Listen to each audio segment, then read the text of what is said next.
Hey everyone, welcome to day 3 of Learning Generative AI. If you have so far covered day 1 and day 2 and we learned something new, then congratulations.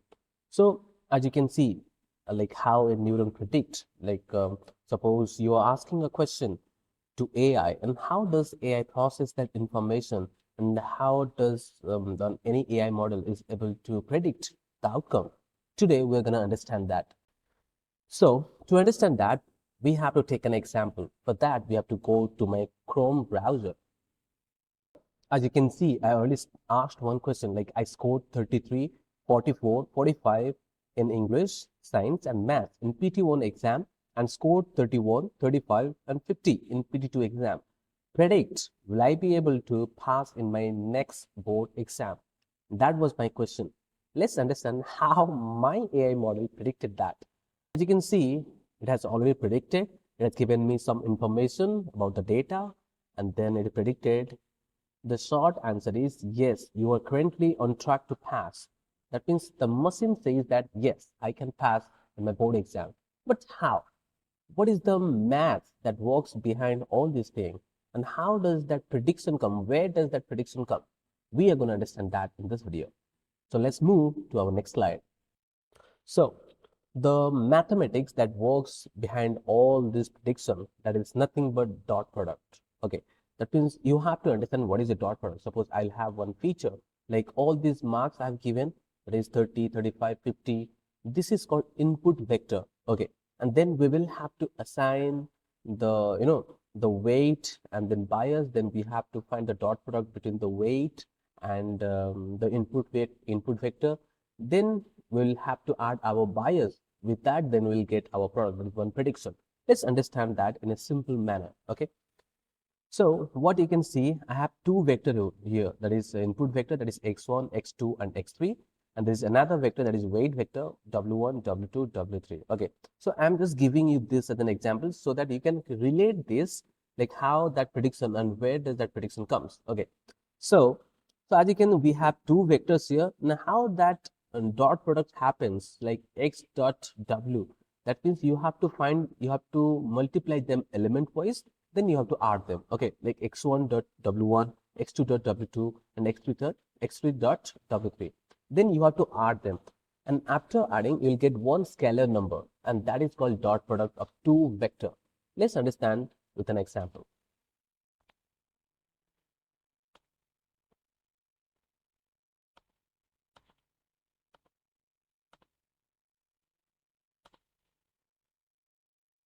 See, suppose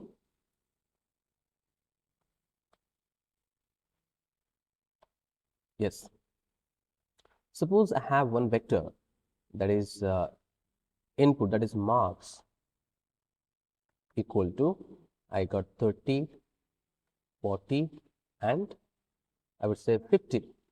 This is one vector that we call as input vector, right? And then we have something called weight. That is called, suppose, 0.3, 0.4, and 0.5. If you don't know what is weight, I would simply say that weight is equal to importance. Okay, that means suppose we have so many features. So all these features are not equally important, right? Some features are very, very important and some features are less important. So we give them a importance value so that it helps us in calculation all these things and prediction. So I have given 30 marks at 0.3 and 0.4 as 40 marks at 0.5, 0.5 for 50 marks. Okay. So this is what I have given the weight. So let's find out the dot product. What is the dot product? And it says that we have to multiply them element wise and then we have to add them. We have to add them. Yes or no? Now our dot product of marks dot weight is equal to, will be 30 multiplied by 0.3 plus 40 dot 0.4 then plus 50 dot 0.5. Now you do all this sort of calculation and then tell me what is the answer. Suppose we are getting somewhere around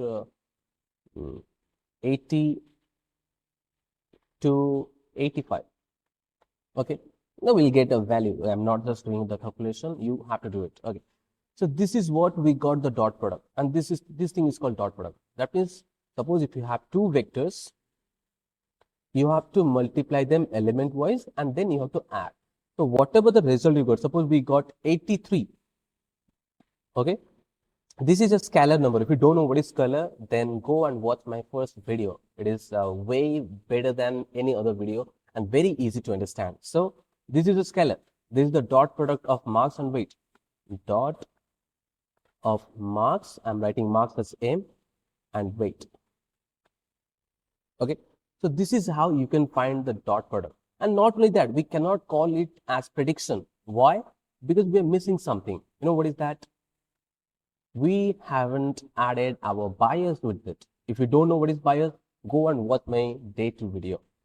So we have to add. Once we found the dot product, that is 83 dot, I'll say prediction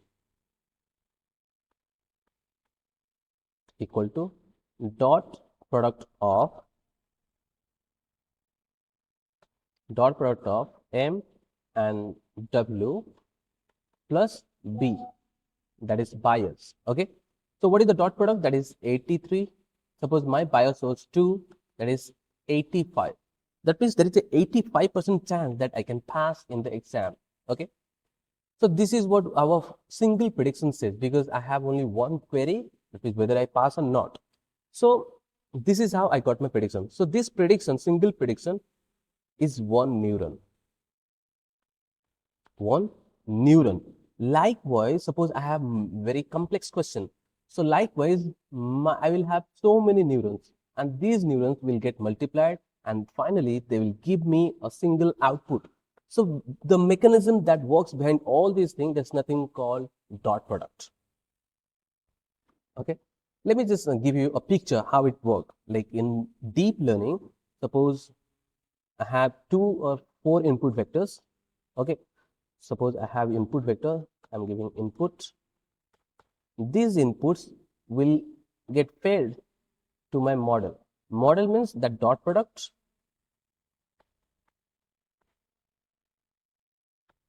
plus bias, then activation.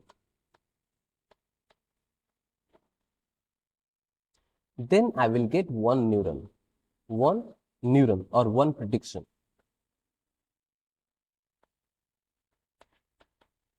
And this prediction will become input vector for another neuron. Okay, this again will become input. Okay, and this input again will fed to the model. Okay, and the model again will give me another neuron, that is prediction. I'm using neuron for prediction. Okay, try to get familiarized with this term, that is neuron.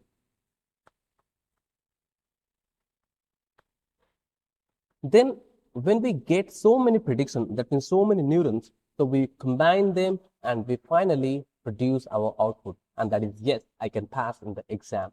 So this is what we call the dot product. So let me just simplify what is dot product.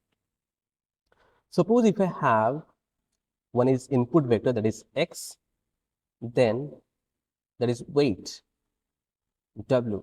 The dot product of them, it will be x1 dot w1 plus x2 dot w2 plus x3 dot w3 plus so on. It will go on. It depends on your, the features, how many features you have. So based on the feature, you will have to assign the weight. Okay, and the weight, as I told, as we have already discussed in day 2 video, that weight, the first weight you have to assume, then the machine will learn on its own. Okay, like what should be the weight for the input feature. So this is what we call dot product. Very easy. This is what we call dot product. And this is one thing that is behind all sort of prediction that you see in ChatGPT, Gemini, anywhere. Okay, behind that, this plays a critical role. behind all the prediction and predictive model. If you understood, then put a like and share this video among your friends and subscribe my channel. So now as we have already learned what is dot product, now let's do it in Python. Let's just quickly import numpy. Import numpy as np, enter. Now we'll do a mini project like how to predict whether the person is going to pass or not, whatever example we have taken in this video. So we're just going to take that as an example. Okay, suppose I will have to give the input, that is x is equal to, I'll take np dot array comma, sorry, parenthesis, then bracket, then suppose we got 30, 40 and 50. Okay, then close it, then close parenthesis, and we have to assign the weight, right? It is w is equal to np. We'll write that. Let's just copy that. It's very difficult for me to write. I'm not good at writing. So np, again, idiot. Control V. Now I'm going to change this number because I have to assign different weight for them, right? So 30, 0.3, comma 0.4, comma 0.5. So this is the weight that we assigned to each of these input. Okay, let's add a bias. Bias we took as 2. Okay, now let's write the formula, like the prediction, the neuron formula. Prediction is equal to np dot of the input feature, input as well as the weight. What is the input? That is x, comma w, that is weight. Okay, then plus bias. But to add the bias, as I told you, that is b. This is the formula I have written for one neuron, for one prediction. Now write print prediction. Yes, let's run this code and see what is the output. Yes, 52. Accidentally in the video, I told you there is 82% chance that the guy is going to pass, but there is only 52% chance that guy is going to pass. So I hope you understood the whole concept, like how dot products plays a critical role behind all these AI models, behind all the prediction that you see and all the image generation, video generation. Okay, so this key concept is very important in AI. So practice it, and if you understood, then put a like and share this video with your friends.